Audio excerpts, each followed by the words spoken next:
Welcome, guys, to another episode of Out of Bounds, a Friday edition. Happy Friday. You made it.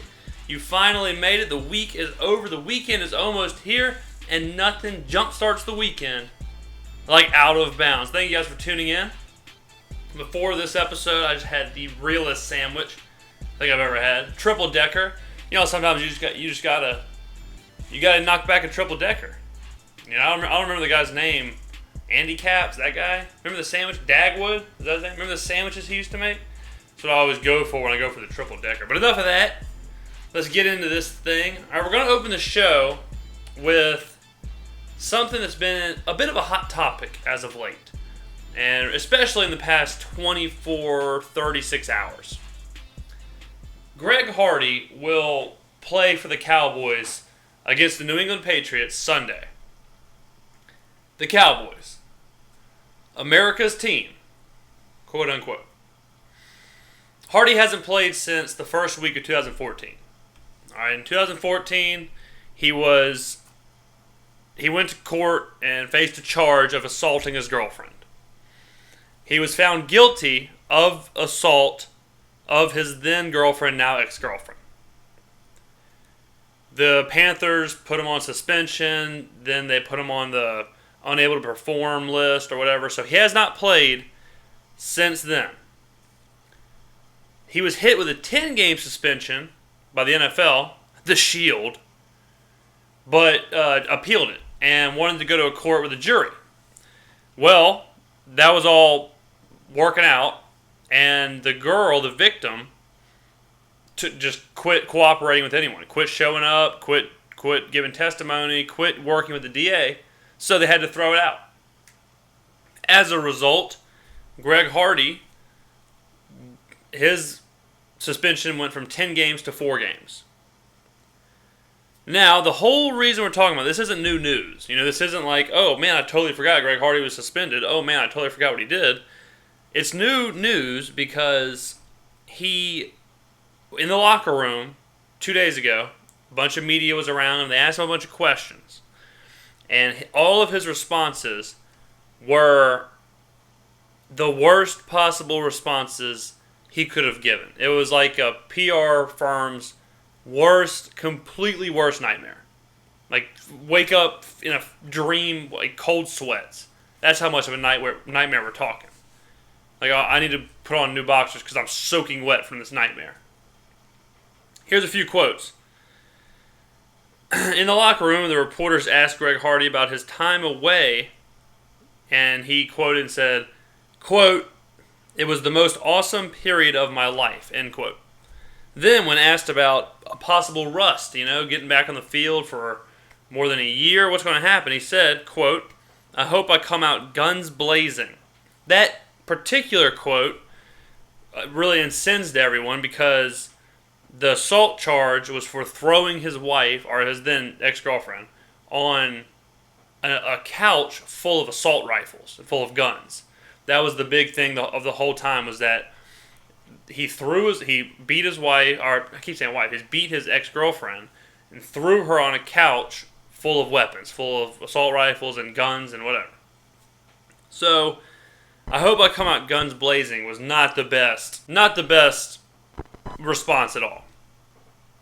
Some other quotes. "I'm full of excitement and full of juice. Have you seen Tom Brady's wife? I hope she comes to the game. I hope her sister comes to the game. I hope all her friends come to the game." So here's the deal. This has been getting a lot of attention because Katie Nolan with Fox Sports, she had a rant, about a 3-4 minute rant about Greg Hardy being back in the NFL. And the rant talked about how, him saying guns blazing and the reporters not holding his feet to the fire, and, how can the Shield, who acts like they care about women, how can they let him on the field while having the pink ribbon on the Shield and stuff like that. And she made damn good points. And she did a hell of a job, and,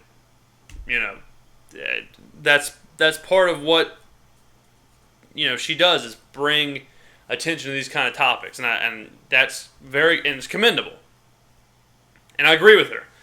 But in my mind, my whole thing is, it's not so much with Greg Hardy, with this individual situation.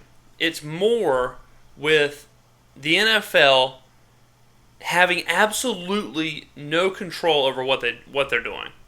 They are such a problem. Roger Goodell and the NFL right now is proven time and time again, case by case by case, every single thing that comes out of their mouth is lies, hypocrisy, one after another, after another, after another.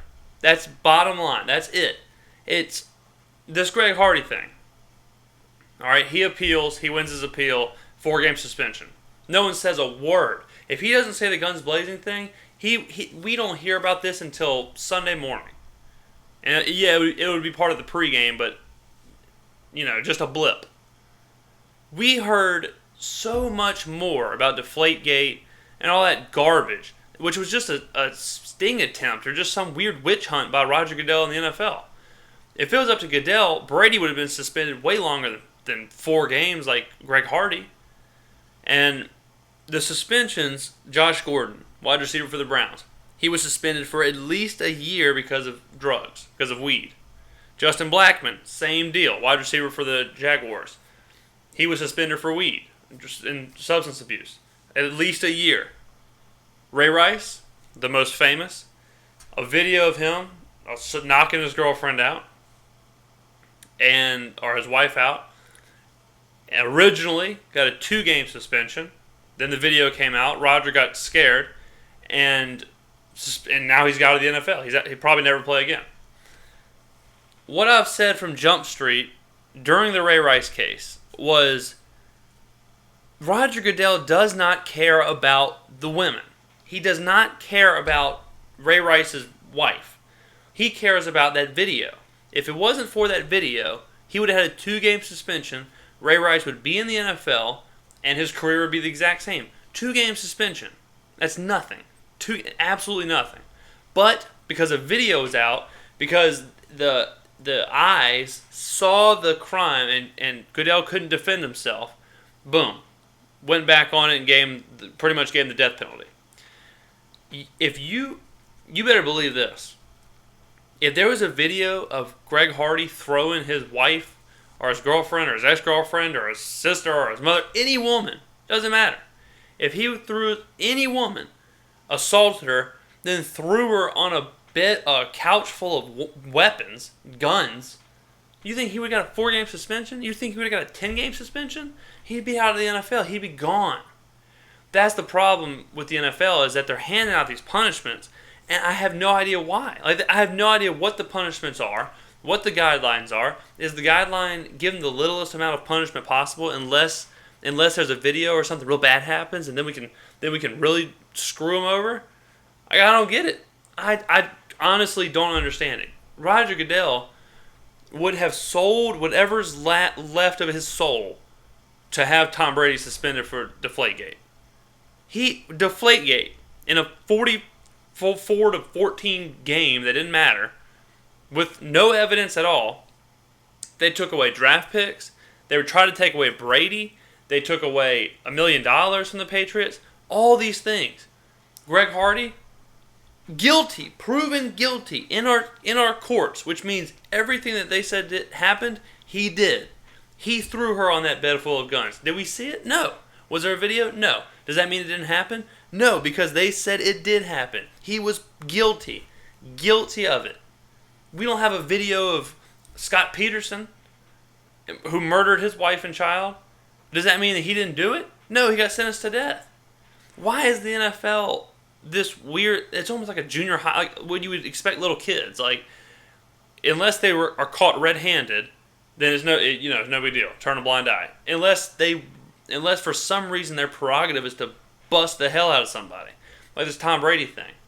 Why does Tom Brady have to go through a 6-month courting process and all this headache, have his characters drugged through the mud, when Greg Hardy is catching paychecks sitting on his couch? And you can read from these quotes that he's not sorry. He doesn't care.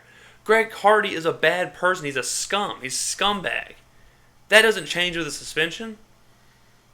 Which is another topic I wanted to bring up. The guns blazing. This is where me and This is where I differ a little bit with what Katie Nolan said on her show. I don't think Greg Hardy had any idea what he was saying. Like, it was just a phrase that came out of his mouth. It was just like, just vomit out of his mouth. He's a scum. He's an idiot. You think this guy is like Kevin Spacey in Seven, just really methodically thinking about the guns blazing could be a good remark to be witty or something? That's giving him way too much credit. He doesn't deserve to be given any credit. He's a scumbag. An absolute scumbag. Just like if Ray Rice was to be sitting on this podium and said, you're facing the Steelers this week, what do you think? He's like, I'm trying to knock them out. It's just some vomit that would come out of his mind. These people, they don't think. Like, these athletes that constantly get in trouble. You think Justin Blackmon and Josh Gordon, you think they're thinking? They're not. They can't think enough to stop smoking weed. Josh Gordon led the NFL in receiving in 2013 and missed like 2 or 3 games. But he can't stop himself from smoking to save his career. These people are given Greg Hardy is given way too much credit for the guns blazing thing. He didn't know what he was saying. He had no clue. Yeah, I do agree that it was the worst thing he possibly could have said. Happenstance, I suppose. I just can't sit here and think that he was waxing poetic. He didn't turn into J. Cole, where he was just dropping bars. Like, oh, well, this actually applies really well to my life and the situation. This is a beautiful wordplay. I don't think Greg Hardy was doing that. I think he's just a monster. And it's obvious he doesn't care. I mean, we're talking about he couldn't shut his mouth. He couldn't not screw up. In one interview, he couldn't not screw up. And that's in front of cameras. You have to believe that he's thinking, all right, I'm on my best behavior. I'm on my number one. Imagine what he's saying away from the cameras. You think this guy cares? I don't want to, tell you that he's what's happening because I don't know what's happening. But why do you think his girlfriend or ex-girlfriend stopped helping the DA? Why do you think? I'll tell you why. Because she realized, or Greg Hardy realized, hey, if I don't get back on that field, you can't live this lifestyle. We don't get any monies. You think Greg Hardy didn't pay her? You think this stopped him from being a woman beater or a monster? Hell no. Nothing has changed. He missed a year of football, but he got paid. You think my man cares about it that much? You think he cares about the game that much, which is killing him? He told you. He said, quote, the most awesome period of my life. I bet it was. He laid on the couch, did whatever he wanted to. Or I guess he couldn't lay on the couch. It's full of clips, banana clips. But that's what I'm saying. Like, the problem is not the individual. Bad people have been in sports forever. Okay? And they'll always be in. We almost just had an absolute catastrophe. I almost knocked my iPad over, which would have knocked my cup of coffee over onto me, which would have scalded me. And, I mean, I got a little too fired up is what happened. I got a little too fired up and almost knocked over the whole set here in the lavish studios in Biloxi, Mississippi. Now, what I was saying, there's bad people in every field, every job field. If I was a wife beater and I came home every night and beat my wife, and my work found out, and my work said, all right, James, check this out. This is how we're going to do it. You get out of here for 6 months. Don't come to work for 6 months. We're going to pay you. Don't worry. We're going to pay you 6 months without work. You think that's going to change me? Hell no. I'm a grown man. I'm an adult. Greg Hardy's an adult. These people are adults. They're going to do what they're going to do. Bottom line. And I think it's a shame that he's in the NFL. I think that it's a shame the Cowboys went and got him. Gave him a platform. I think it's a shame that the media allows him to play, or allows him to be on their TV, and the Dallas Cowboys are promoting him and selling his jersey. NFL selling his jerseys or whatever. The NFL doesn't care. Just like the breast cancer fund. They give 5% of sales or income to charity. You think that October everybody's wearing pink cleats, pink shirts, pink wristbands, the ribbons on every field. You think they're giving a lot of money to charity? No, there's stuff in their pockets. Goodell's stuff in his pockets. And I think that's the part that we need to talk about. Greg Hardy, yeah, he's a piece of trash. But the league is openly turning a blind eye unless they want to bust the guy. I could talk the whole show about this. It is a topic that, upsets me because of just what the league has been doing. The NFL, to me, is somewhere that people should go to watch football. It's best part of Sundays, best part of the year.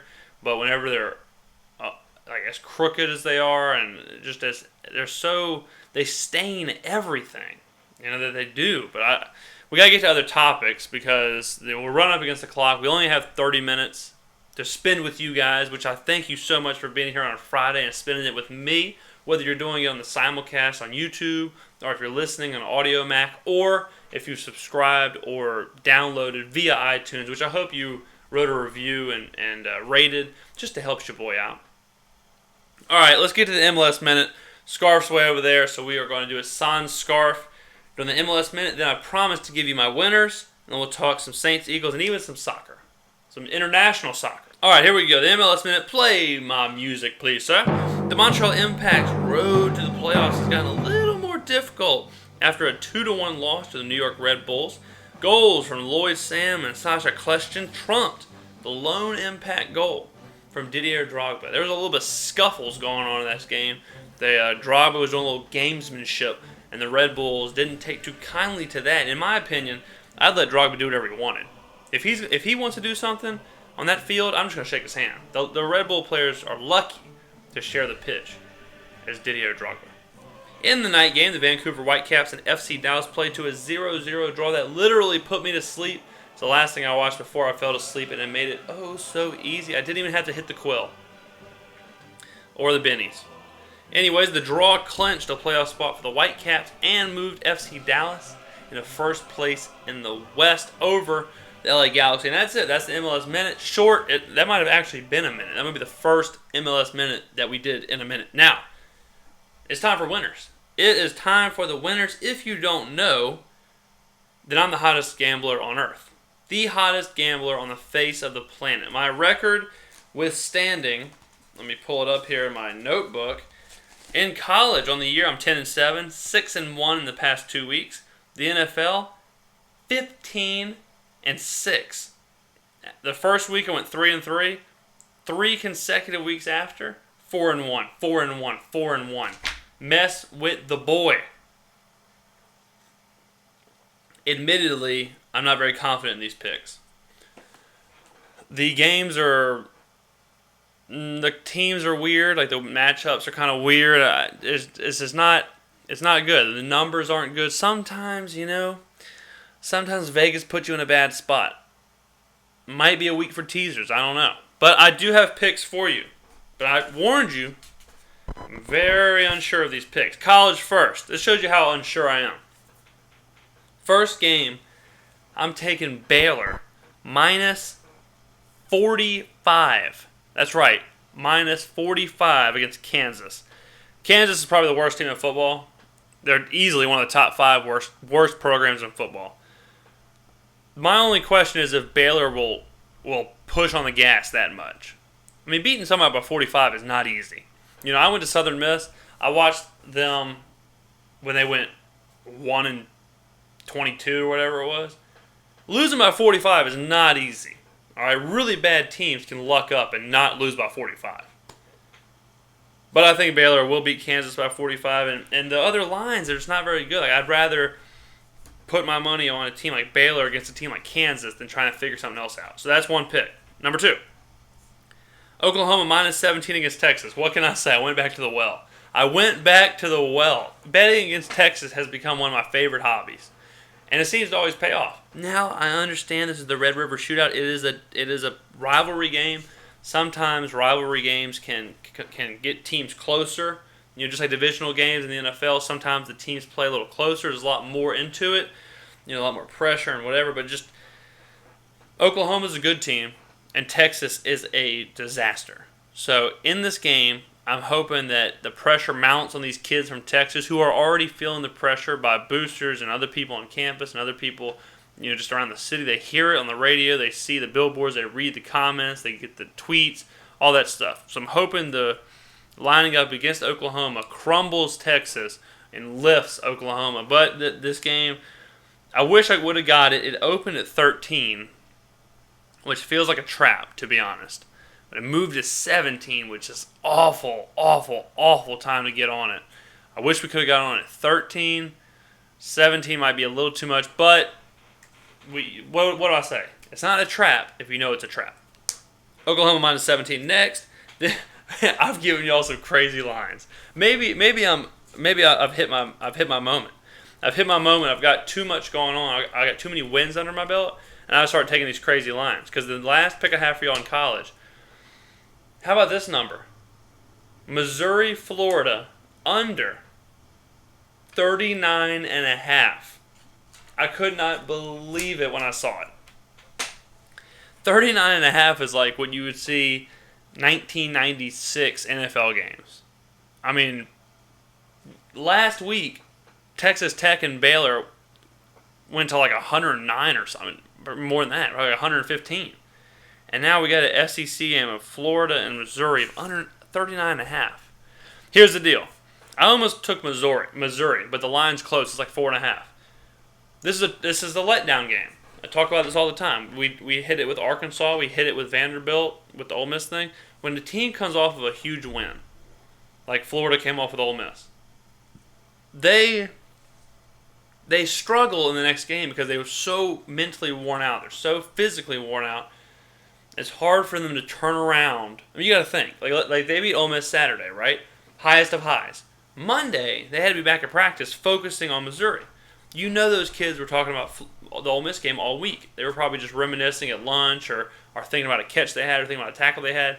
And they're not thinking about Missouri or anyone. And Missouri, on the flip side, all they're thinking about that week is Florida, because they have nothing. They don't have the letdown scenario. Missouri can't score points anyways. So I'm banking on Florida to come out really slow. Really slow. It's going to be, if I had to guess, it's going to finish 13 to like maybe 14-10, 14-13, 17-13, something like that. All of which were golden. So that is the college picks. NFL time. 2 morning games. Seattle versus Cincinnati, under 43. Seattle is actually the dog in this game. They're +2. Seattle does not score well.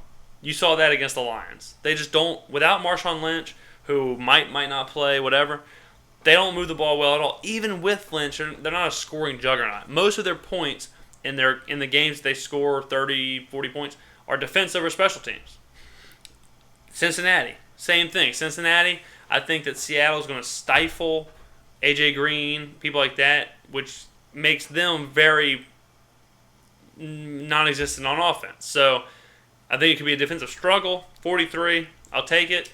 We're going under. Next morning game, Washington +7 at Atlanta. Atlanta right now is playing like the best team in the country. Or that sounds like they're in college. They're playing the best team in the league. I don't know if they're that 7 points in the NFL is a lot. And I don't know. Washington is not that bad. They're not as bad as I thought they were going to be because Kirk Cousins is playing. Cousins has kind of calmed everything down. He's a very Matt Hasselbeck-esque player, that he's a manager. He's not going to go out there and throw 100 interceptions. He's just going to kind of manage the game. And whenever you get in a situation like that, the game can kind of get close because one team is hogging the ball, one team is pressing, and if Atlanta goes 3 and out a few times and lets Washington build that time of possession, the game could be close. I don't think Atlanta's going to lose. It's at home, but it's a big number in the NFL, and I don't think Washington is that bad. So Washington +7. The afternoon game, Arizona -2.5 at Detroit. Detroit is that bad. And Arizona is built very similar to Seattle.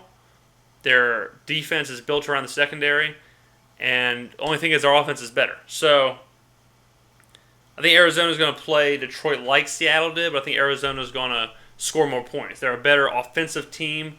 I think Carson Palmer has them moving better than Russell Wilson has Seattle. He has more weapons, too, to his credit. But I don't think Detroit will be able to. Calvin Johnson, arguably Arizona's defense, especially the secondary, is better than Seattle's. So it's going to be more of the same for the Lions. So that's why I'm saying Arizona minus 2.5. Next game, San Fran. This is the Sunday night game. San Fran at the Giants. Oh, this game's going to be miserable to watch. Got to go under a 43. Under a 43 because Frisco just can't score. They just cannot score. They're terrible. And New York's up and down. You know, New York's one of those teams that kind of lets you down all the time. But I'm guessing, I mean, I can't even really imagine San Francisco scoring 21 points, 28 points. So if they get lucky, they might be in that 16-point world. But I'm going to say New York, Frisco, under 43, snoozer on Sunday night. And on Monday night. I like this. This is my favorite. This is my favorite game. Favorite game right here. I'll give you 2 picks. I'll give you a pick, then I'll give you a bonus pick, just in case you're up on the monies. Pittsburgh at San Diego. San Diego minus 3. Seems like a no-brainer to me. San Diego coming off of a weird game against Cleveland. Pittsburgh, Michael Vick, you know what they got, and it's not a lot. They're coming into San Diego. I'm taking San Diego minus 3, and if you guys have mind to play with, a bonus bet is the under 45.5. That's a lot of points. A lot of points for a Michael Vick offense to continue with. You know, let's say San Diego scores 28, you're talking about the Steelers kind of hanging in there, right around that 20 area. You know, I mean, right around that 17 to 20. I don't know. It's kind of a low number, a lot of low numbers this week. We've been hammering the unders, but Michael Vick and the Chargers aren't always electric on offense. The Steelers, they're going to run the ball a lot with Le'Veon Bell. They're going to kind of keep everything short.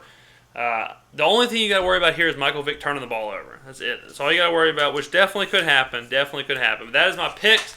We're running up against the clock. I was going to talk Saints-Eagles, but that could get a little long-winded here. Hopefully the Saints continue to do what I said. Keep Breeze short. Keep everything 20 yards in. He was the NFC Player of the Week this week after doing exactly what I said. No surprise to all of you. That's why you tune in, because I am the best in the business. Now, here we go. What I want to talk about real quick, about a minute here. Saturday, tomorrow, the United States plays Mexico in the CONCACAF Cup Final in California, in Pasadena, in the Rose Bowl. Winner represents the CONCACAF in the Confederations Cup, which is in 2017, which is a big competition we need to be in. The Rose Bowl is sold out. There's 90,000 plus guaranteed to be there. There's no telling how many people are going to be there or who's going to be around the stadium and all that stuff. This game is the most important game we've played since the World Cup. Because this game, to me, determines if Jurgen Klinsmann is our coach moving forward. I love Jurgen Klinsmann. I've supported him every second of his tenure. Then the Gold Cup happened. The Gold Cup was the worst loss we've had in Klinsmann's era. Then the Brazil game happened. It's not as bad as the Gold Cup because it was a friendly, but that was embarrassing. That was like the American teams of 2006 playing in Brazil. That's not who we are anymore. That is not what we are. We went to the World Cup, and after the World Cup, we beat Germany. We beat all these teams. We looked great. We were beating the teams we were supposed to beat, hanging in with the teams we weren't supposed to beat. In the World Cup, we almost beat Belgium. We beat Portugal. Like, we did all these things, and then we started losing 6-1 to Brazil. We started losing to whoever we lost to, like Jamaica or whatever. I mean, it just Klinsmann. So is supposed to, he's in his fourth or fifth year. He's supposed to be getting us forward, and he does. But man, he takes 2 steps forward and 5 steps back. There's no other place on the face of the planet that their coach would have been allowed to lose in the Gold Cup the way they did, and then turn around and lose to their biggest rival, Mexico, in a game with this much importance at home. It's in California. It's in America. It's not in Mexico City. So, to me, that's the issue. The issue to me is if Klinsmann starts stacking these losses, and this will be like 3 awful losses, he's got to go. Got to go. You got to get rid of him. And I hate to say that because I like the guy. I think he's a great coach, and I think he has changed the game. And we have a lot to look forward to. We have a lot of young players coming up. Aaron Johansson, Jordan Morris, Yassi Zardes, all these guys. Young players coming up. But I'm worried, man. I'm worried because Mexico's good. If we lose this game, it's going to set us back. Alexi Lawless is going to hit the poem that he's going to release is going to kill me. It's going to kill me. And I don't want to die. You know? I mean, not in the middle of football season. That's the worst time to die. Well, let me die in the off season or something. But if we lose between Alexi Lawless's poems, Mexico celebrating, I won't be able to handle it. So watch the game. It's going to be all over TV. I think Fox Sports is carrying it. But watch the game. I'll be watching it. It is so important. It's our biggest rivalry. If you're new to soccer, if you're interested in soccer because of the MLS Minute or because of me talking about it, this is a perfect time to watch it. Your American spirit will carry you. I guarantee you the atmosphere will be nothing like you thought the game would be. 90,000 people live in a game with so much cultural clash as America-Mexico in a place like California where, that's basically the embodiment of Mexico, California put together, or Mexico, USA put together as California. So make sure to watch the game. Thank you guys for listening. We went a little bit over, but what do? You know, when your producer is the same person as the host, you do whatever you got to do. Thanks, guys, again. I am your host, James Skrmetta. Enjoy your weekend. Please be safe. This is another episode of Out of Bounds. Good job, guys.